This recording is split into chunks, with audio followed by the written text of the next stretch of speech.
அவர்கள் இந்த மனு நீதி நூலை அல்லது மனு தர்ம நூலை எரிக்கப் போகிறேன், இது ஒட்டுமொத்தமாக சமத்துவத்துக்கு எதிரானது, இந்த நூல் என்பதுதான் இன்றைக்கு வர்ணாசிரம முறையை பாதுகாக்கிறது, அதுவே நான் அதை எரிப்பேன் என்று அறிவித்தார்கள்.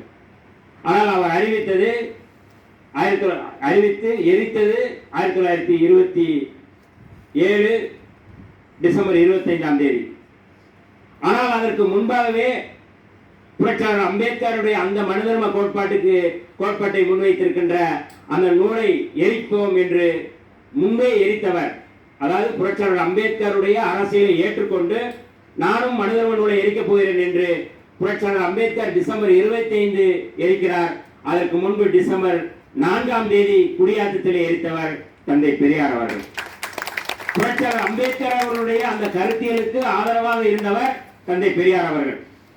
அதேபோல பூனா ஒப்பந்தத்திலே இரட்டை தொகுதி முறை கொண்டு வர வேண்டும் என்று அந்த ஒப்பந்தம் போட வேண்டும் என்று சொன்னபோது அதற்கு எதிராக மகாத்மா காந்தி அவர்கள் உண்ணாவிரதம் இருந்தபோது அந்த உண்ணாவிரதத்தை தடுத்து நிறுத்த வேண்டும் என்று பலர் கோரிக்கை வைத்தார்கள். தமிழ்நாட்டில் இருந்து கூட MC ராஜா போன்றவர்கள் அந்த உண்ணாவிரதத்தை தடுத்து நிறுத்த வேண்டும் அல்லது உண்ணாவிரதத்தில் இருந்து அவரை பாதுகாக்க வேண்டும் என்று காந்திக்கு ஆதரவு தெரிவித்த போது தமிழ்நாட்டில் இருந்து ஒரு குரல் வந்திருக்கிறார், அது தந்தை பெரியார் அவர்கள் குரல். அந்த குரல் அவர் செத்து போகட்டும், அதை பற்றி கவலைப்பட வேண்டாம் என்று சொன்னார் தந்தை பெரியார் அவர்களுடைய குரல். அப்படி தந்தை பெரியார் அவர்கள் எப்படி புரட்சியாளர் அம்பேத்கர் அவர்களுக்கு அனுசரணையாக ஆதரவாக தந்தை பெரியார் அவர்கள் இருந்தாரோ அதே போல தந்தை பெரியாருடைய தொண்டர்களாக தந்தை பெரியார் அவருடைய வழித்தோழர்களாக இருக்கக்கூடிய தந்தை பெரியார் திராவிடர் கழகம் புரட்சியாளர் அம்பேத்கருடைய வழித்தோழர்களாக இருக்கக்கூடிய நம்முடைய எழுச்சி தமிழர் தொல்காப்பியன் திருமாவளவன் அவர்களுக்கு இன்றைக்கு காலம் தந்த தலைவன் என்று அவர்களுக்கு ஆதரவாக இருக்கிறார்கள். இது வரலாற்றுடைய தொடர்ச்சி, இது வெறுமனே சும்மா போற போக்கில் சொல்றதில்லை. நம்ம வரலாற்றினுடைய அடிப்படையில் இன்றைக்கு தந்தை பெரியார் திராவிடர் கழகம் பாதுகாக்கக்கூடிய ஒரு தலைவராக திருமாவளவன் அவர்கள் இருக்கிறார். நான் இந்த நிகழ்வை நடத்துகிறேன் என்று தம்பி மனோஜ் அவர்கள் சொன்னார். இதற்கு முன்பு அவர் சொன்ன தலைப்பு பாதுகாக்கப்பட வேண்டிய பொக்கிஷம், தமிழ்நாட்டுடைய பொக்கிஷம் என்று சொன்னார்கள். நாம எதுலையுமே நான் தலையிடல, கேட்டாங்க நம்ம நிகழ்ச்சியை நடத்துங்க, நாங்க நிக்கிறோம் சொல்லி சொன்னாங்க. உருவாக்கிய தலைவன். ஆனால் இன்றைக்கு காலம் தந்த தலைவன் மரியாதைக்குரிய கவிஞர் பழனி பாரதி அவர்கள் முதலில் எழுதிய கவிதையில் இது மிக முக்கியமான கவிதை. காலம் தந்த தனித்தலைவன் என்று ஒரு கவிதை எழுதியிருந்தார்கள். அதைத்தான் நாங்கள் இன்றைக்கு இந்த தலைப்பாக நாங்கள் பார்க்கின்றோம்.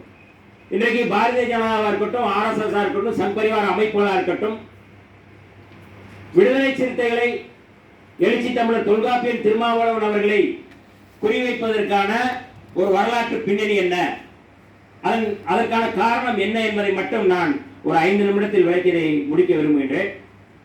தொடர்ந்து 1818ஆம் ஆண்டு அன்றைக்கு இருந்த அந்த மகாராஷ்டிரா மாகாணத்தில் பேஸ்வாக்கள் என்று சொல்லக்கூடிய சித்பவன் பார்ப்பனர்கள் அவர்களுடைய ஆட்சி நடக்கின்றது.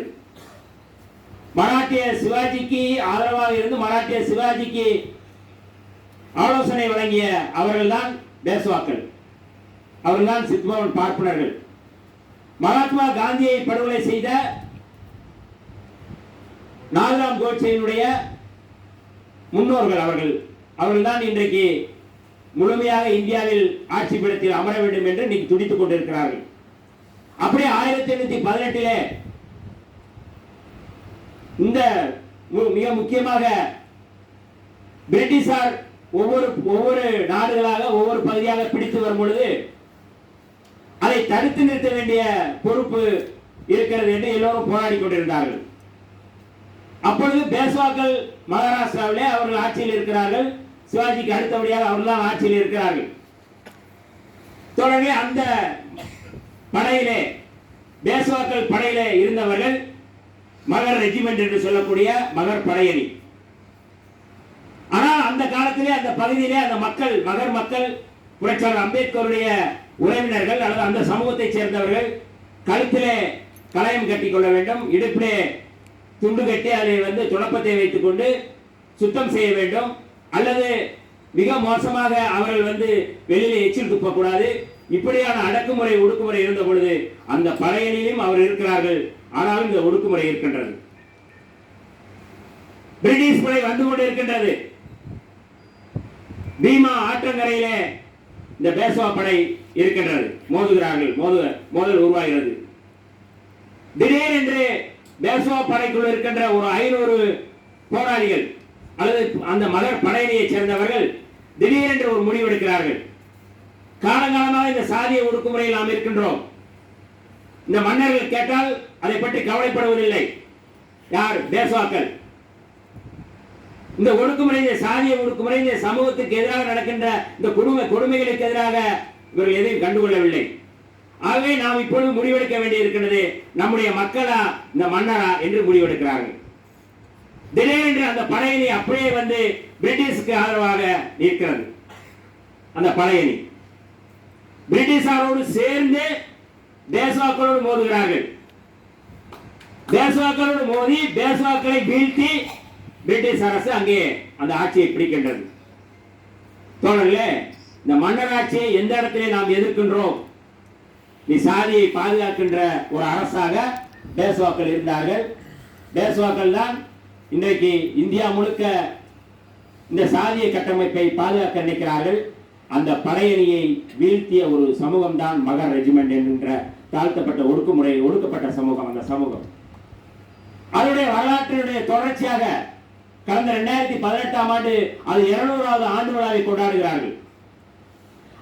அந்த விழாவிலே மிக முக்கியமாக அந்த வெற்றி விழாவை கொண்டாடுவதற்காக அந்த தூண், அவருடைய நினைவு தூண் அங்கே பீமா ஆற்றங்கரையிலே கட்டப்படுகின்றது.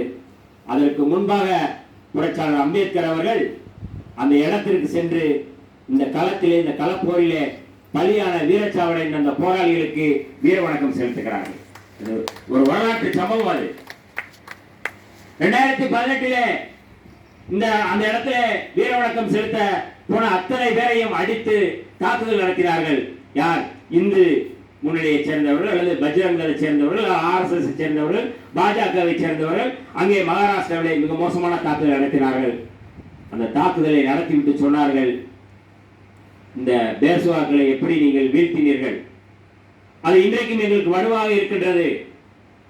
அதை நாங்கள் ஒருபோதும் நாங்கள் மறக்க மாட்டோம் என்று சொல்லிதான் மிக மோசமான தாக்குதலை அந்த நினைவு நாள் நிகழ்ச்சியை நடத்தினார்கள். தோழர்களே, காந்தியை எப்படி படுகொலை செய்தார் அந்த கும்பல், பேஸ்வா கும்பல், அந்த சித்பவன் பார்ப்பனர்கள் கும்பல் மீண்டும் இதே ஆட்சியை நாங்கள் நிறுவுவோம் என்று சொன்னார்கள்.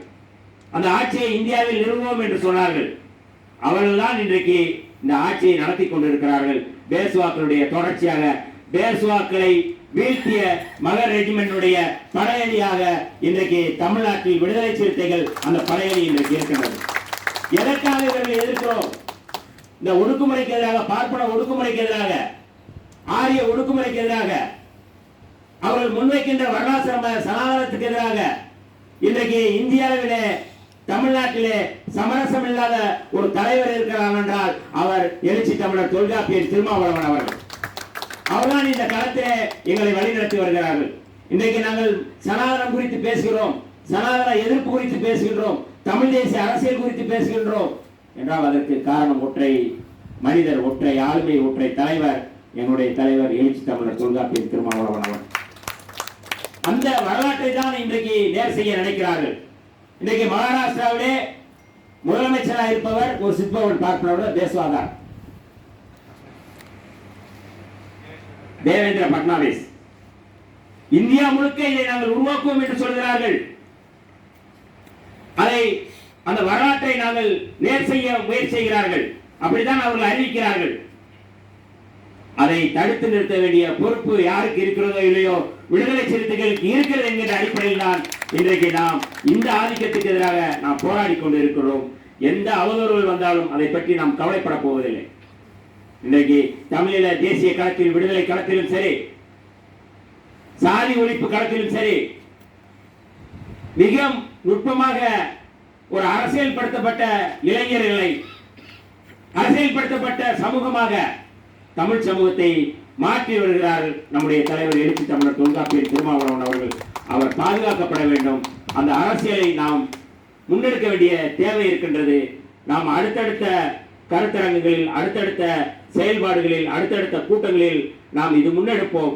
எல்லோரும் நாம் இன்றைக்கு எத்தனை பேர் வந்தாலும் சரி, எத்தனை இயக்கங்கள் வந்தாலும் சரி, எப்படி மேதகு பிரபாகரன் அவர்கள் சிங்கள பௌத்த பேரினவாதத்துக்கு எதிராக, அந்த பெரும்பான்மைவாதத்துக்கு எதிராக அந்த அரசியலை, தமிழ் தேசிய அரசியலை அங்கே முன்னெடுத்தார்களோ, அதே போல இந்தியாவில் இந்து பெரும்பான்மைவாத அரசியலுக்கு எதிராக மேதகு பிரபாகரன் அவர்கள் எப்படி முன்னெடுத்தாரோ, அதே போல தமிழ்நாட்டில் முன்னெடுக்கக்கூடிய, இந்தியாவில் முன்னெடுக்கக்கூடிய ஒரு மகத்தான தலைவர் தான் எழுச்சி தமிழர் தொல்காப்பியர் திருமாவளவன் அவர்கள்.